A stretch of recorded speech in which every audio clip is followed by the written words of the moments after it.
एक बार दानिश जी के पास चलते हैं।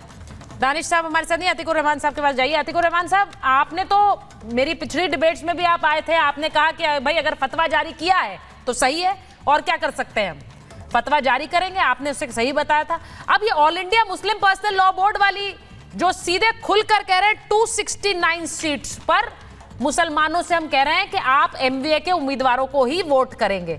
तो इससे पहले उलेमा बोर्ड आ गया, मुस्लिम पर्सनल लॉ बोर्ड आ गया, वहां झारखंड में जमीयत उलामा आ गया, सब। ये मुझे एक बात बता दीजिए, अगर यही बहुसंख्यक समाज करने लगेगा तो क्या हो जाएगा? फिर आप तो कहेंगे देखिए कैसे गोलबंदी हो रही है, ये देखिए ये तो अल्पसंख्यकों के खिलाफ एक मुहिम चल रही है, कहेंगे कि नहीं कहेंगे? नहीं, ये लोग ने तो कुछ किया ही नहीं ना। अच्छा, धर्म किया ही संसद के अंदर अधर्म बातें होती थी, वो क्या था? वो गलत था, यही वो गलत था। नहीं, वो गलत था, मुसलमानों को मारो, वो सर गलत था। इसको सही कहेंगे क्या? जेल में गए ना, गलत था ना? हाँ गलत था ना, तो गलत कहने की तो हिम्मत रखते हैं हम। मोदी जी ने कहा, अमित शाह जी ने कहा, योगी जी ने कहा, क्या कहा? नहीं कहा, क्या कहा? समर्थन लिया। नहीं, क्या कहा? समर्थन लिया। नो, और यहाँ पर झूठ मत फैलाइए। क्या कहा? अच्छा, अमित शाह जी ने क्या कहा, बताइए क्या कहा? अतीकुर रहमान साहब, जितनों की आप बात बोल रहे हैं वो सबके सब जेल में गए, सबके खिलाफ कानूनी कार्रवाई हुई और किसी ने सपोर्ट नहीं किया। क्यों उठाया यहाँ पर आपने? ये आतंकी को मैंने मना किया था। नहीं, इस तरह की भाषा नहीं। नो, एक सेकंड हटाइए, स्क्रीन से हटाइए, एक मिनट। बताइए, मैं एक बार अतीकुर रहमान साहब से बात कर रही हूँ। अच्छा जी, आपने अतीकुर रहमान साहब को लीजिए स्क्रीन पर। अतीकुर रहमान साहब देखिए, मेरे जो सारे मेहमान है ना, वो सब मेरे लिए सम्माननीय है। आप भी हैं और आचार्य जी भी हैं, उनके खिलाफ, और आप वो भी आपके खिलाफ कुछ बोलेंगे तो मैं नहीं बोलने दूंगी। अतीकुर रहमान साहब को ऑडियो दीजिए ना भाई, सिर्फ अतीकुर रहमान साहब को रखिए स्क्रीन। मैंने आपकी टीम से कहा था ये आतंकी मैं इस तरह की भाषा नहीं सुनूंगी। मैं अतीकुर रहमान साहब आपको बोल रही हूँ, अतीकुर रहमान साहब को चेतन स्क्रीन पर रखिए, सिर्फ मैंने आपसे कहा। अब मुझे जरा बताइए अतीकुर रहमान साहब, आप मुझसे मुखातिब हैं, मैं आपसे एक सीधा सवाल पूछ रही हूं, उस पर जवाब दीजिए। अमित शाह साहब ने कब बोला था, कब बोला ऐसा जो आप बोल रहे हैं, बताइए जरा। क्या बोला? मैंने कहा कि आपने कहा धर्म संसद में जो अधर्म बातें होती थी उसको अमित शाह जी ने डिनाई किया या नहीं किया? खराब बोला या नहीं बोला? मोदी जी ने वो अधर्म संसद करने वालों को क्या कोई रोक लगाने की कोशिश की? क्या यूपी के चीफ में उनका समर्थन लिया ना? हरियाणा में उनका समर्थन लिया, जब चाहिए उनका समर्थन लेने के लिए आगे बढ़ गए। अब अगर मुसलमान एक होकर अपनी शर्त, जो कि मैं एग्री नहीं करता हूं उन शर्तों से, सुचारिता जी मैं खुलासा कर दूं कि मैंने हमारे उलेमा को कहा ये 17 डिमांड्स आप वापस ले लें विदाउट एनी कंडीशन।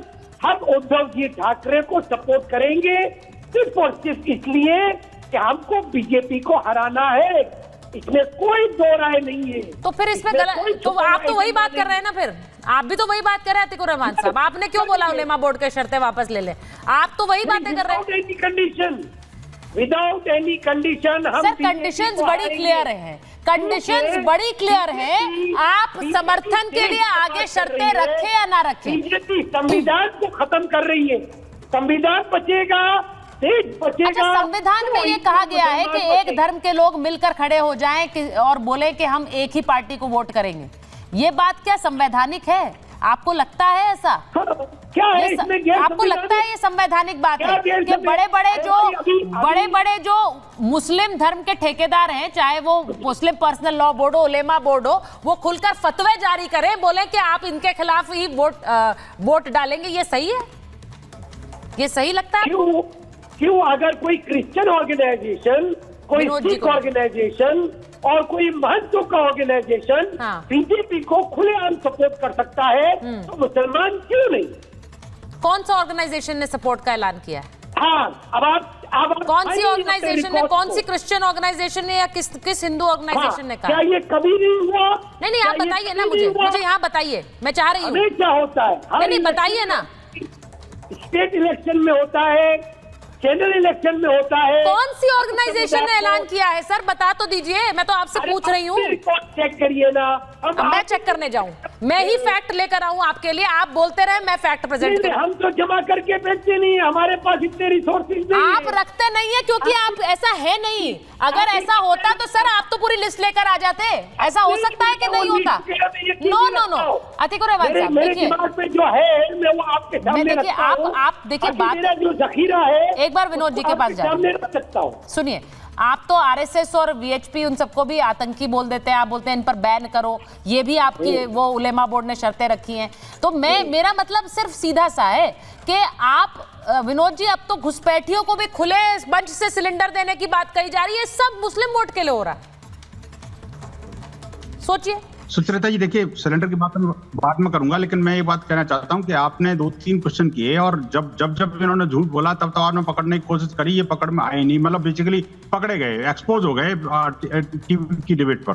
मैं कहना चाहता हूं, देखिए जब अमित शाह का नाम लिया तो भागते हुए नजर आए, जब इनसे पूछा गया कि आखिरकार कौन से हिंदू ऑर्गेनाइजेशन ने बीजेपी को वोट करने के लिए कहा है तो ये चुपचाप नजर आए। मैं कहता हूँ देखिए, आरोप लगाना और अपने ऊपर लगे आरोपों से भाग जाना, ये इनकी पुरानी प्रकृति संस्कृति रही है। कोई बात नहीं, अब मेरी बात है, मेरा नाम विनोद बंसल मेरा है जी, आपका नहीं है। हाँ। आप सुनिए मेरी आ रही हूँ अतिकुर रहमान साहब, आ रही हूँ। अब एक एक करके देखिए प्लीज। बात, हाँ बोलिए विनोद जी।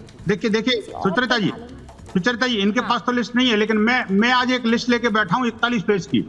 41 पेज की लिस्ट हमने कल ही जारी की है मीडिया को, आपको याद होगा, आपका करस्पोंडेंट भी उसमें था।